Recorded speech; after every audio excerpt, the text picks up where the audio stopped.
Welcome to another version of Watch Me Teach This. Today, I will be demonstrating the proper way to use a skill saw.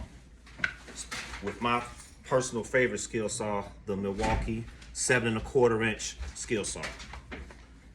This is a pretty powerful saw. It is equivalent to a smaller corded circular saw. And of course we have our battery, which attaches. We have our actual power to make sure we got enough power to push what we're about to cut. And we have two settings on this saw. The first setting will be our 45-degree setting, which we have our numbers to let us know which degree we need to cut. See that pretty clear?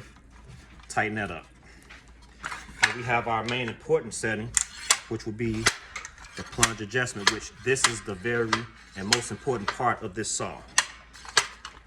And I will be cutting this piece of plywood to go on this particular counter that we have made. So the first important thing is to set your blade to the material that you are cutting. Those who have not learned this lesson yet, if you do not set this properly, your material will bind up and you will not be able to get the cut that you desire. You will find yourself going crooked. And also, you can cut whatever base you have up under there, which sometimes people cut through their sawhorses, or they cut through a table if they don't have sawhorses and they're cutting on a table. So this is very essential to getting a nice straight cut. So the easiest way to do this is to set your saw on there, lift your blade up, and set the saw and leave it about an 1/8 inch past your material. And this board is already pre-measured, so I'm gonna use my 6-foot level to give myself a straight line. What's up, Jay? How you doing? Pretty good.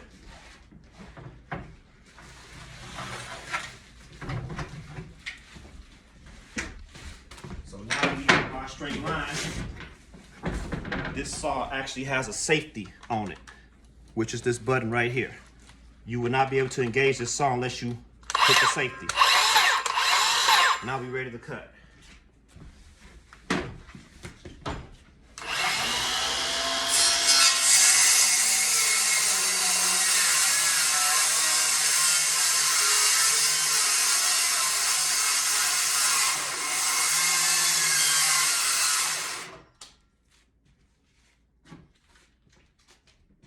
This is batteries going out. This is one of my older batteries. This is a newer one here, but I still got 2 bars on this one, so not the best example. I have more powerful batteries, but I didn't bring them today.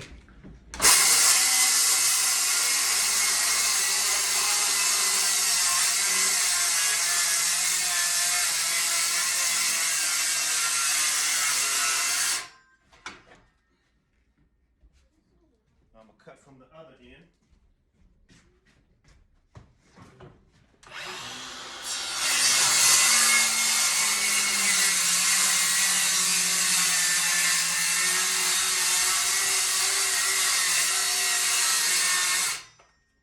Right before you get to the end of your cut, you need to ensure that something is going to hold your main finished product so it doesn't fall and you doesn't create some other damage. Now this piece right here is going to fall, so I need to prepare to move all of my extra equipment out of the way. Normally I would have my help to hold that other end up, but today it's going to fall.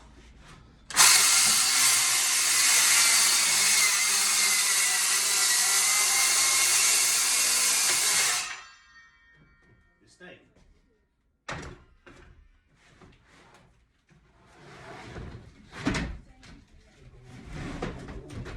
Oh, I caught it.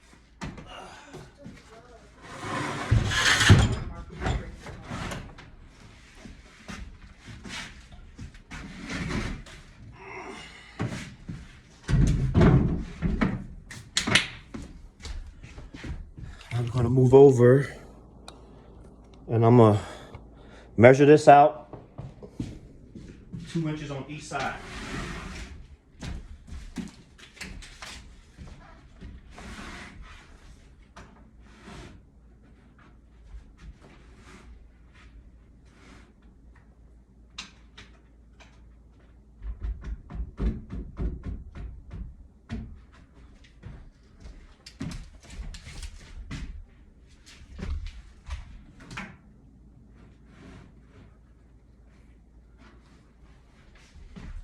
Okay. Now we can either use screws or we can use nail gun. This is my cordless nail gun here. This gun takes about 3 different size nails, probably from 1.25 inches all the way up to 1 3/4 inches.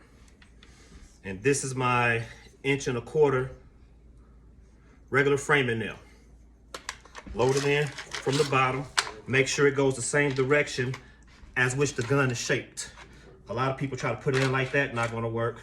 Put it in like this, not gonna work. It has to go in the proper way. And you have a safety button, which will let the nails get in there. Most guns are different. And this has a setting which you can set the deepness of the nails. But today we don't really need that. We're just gonna nail this down, then I'm gonna do all my cutting so my board doesn't move. And this particular gun has a power, which right there turns it on.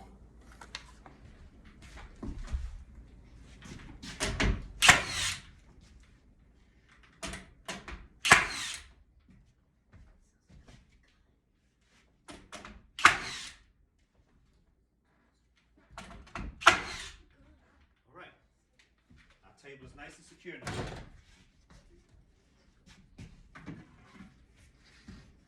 Now I'm gonna do my measurements on the top to follow the angle.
What I'm doing now is marking from the bottom because there's no way for me to get this measurement on top with using the bottom of this. So I'm gonna transfer my mark all the way to the end, come all the way up and around to get the proper markings for this.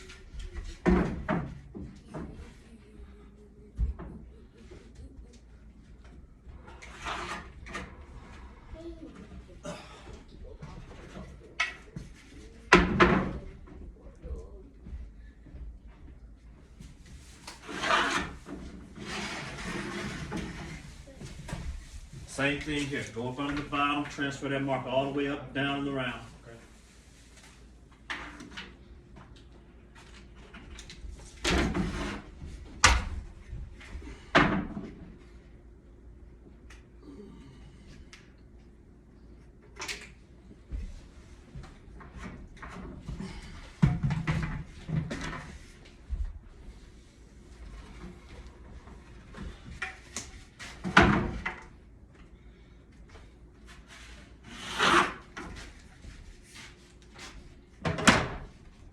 That's done being marked. I'm gonna show you closer up what I just did.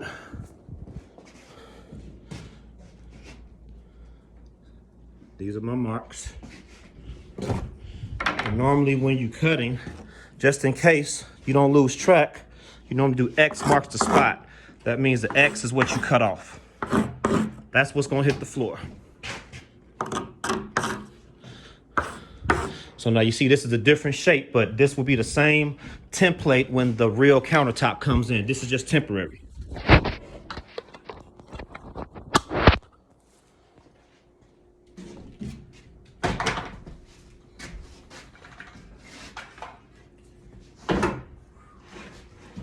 And whenever you are cutting material like this that is about to fall, it is very essential that when you hold it, you do not lift it up. If you lift it up, it will bind the blade and the saw will stop.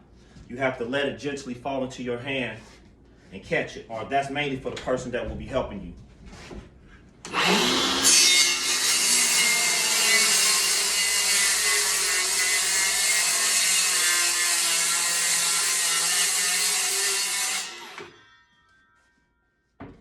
Nice and smooth.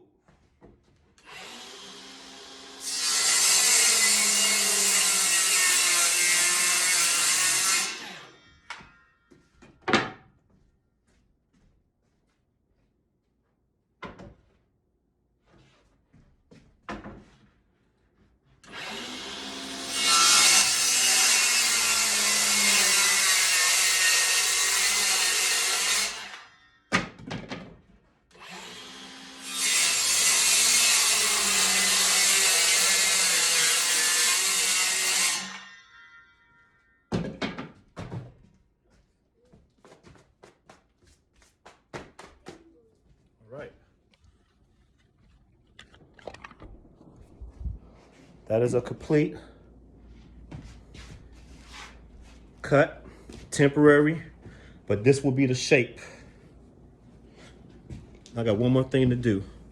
Got to do my 2 inches right there on the corner.